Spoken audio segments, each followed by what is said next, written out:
Hey, good morning, everyone. This is Jojo Gonzalez. Thank you very much for joining me each and every morning, going through the Psalms. Love it so much. I took a couple of days off last week. I've had a good break. I'm fresh.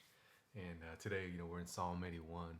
So me, in my own time of worship, my own time of prayer, my own time of getting in the Word, now I want to just share with you what I've kind of gleaned from Psalm 81 and how I'm applying that to my life today. It's about it's about God's faithfulness, even when we're not. And it starts off with worship. In my own walk, worship comes first for me. Just to break everything that I'm thinking, and just refocusing on the Lord. So that's just time just to just empty myself, worship God, and then bring in His Word, His presence, through prayer, and just it's so good. And so I'm glad that this one starts off this way. It says, "Sing to God our strength. Shout for joy to the God of Jacob. Raise a song, sound the timbrel, blow the trumpet at the new moon, at the full moon on our feast day." Right? And it's worship. It says, "For this is a statute for Israel, an ordinance of the God of Jacob. He established it for a testimony in Joseph. When he went throughout the land in Egypt, I heard the language of one whom I did not know, saying, I removed the burden from his shoulder. His hands were freed from the basket.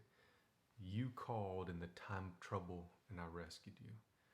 So all that, even that remembrance in that time of trouble, we're going to have trouble. We're going to have trials.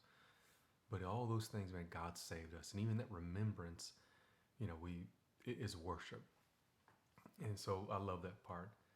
And it says, he says, "I answered you in the secret place of thunder. I tested you at the waters of Meribah."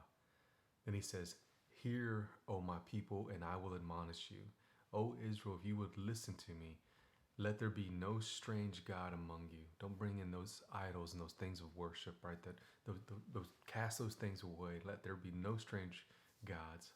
It says, "Nor shall you worship any foreign God." He says, "I am the Lord your God who brought you up from the land of Egypt. Open your mouth wide and I will fill it." If you're hungry, if you're thirsty, just open it up, man. He says, "I will fill it." He says, "But my people would not listen to my voice, and Israel did not consent to obey me. So I gave them up to their stubbornness of their heart." They were so focused on getting that or doing that or why not that, right? And he just gave them up to that stubbornness. He says to walk in the path of their own counsel. "Oh, that my people would listen to me, that Israel would walk in my ways. Then I would quickly subdue and humble their hearts, or humble their enemies, and turn my hands against their adversaries. Those who hate the Lord would pretend obedience to him and cringe before him. And their time of punishment would be forever, right? But I would feed Israel with the finest of wheat, and with you, honey from a rock, I would satisfy you."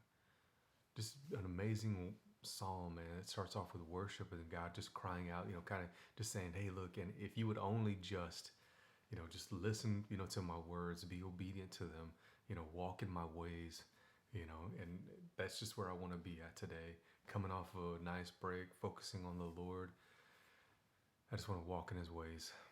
God's going to carry us through all these different things. He brought us through the trials, and even us remembering them, man, we worship. Thank you, Lord. So think about these things and go about your day.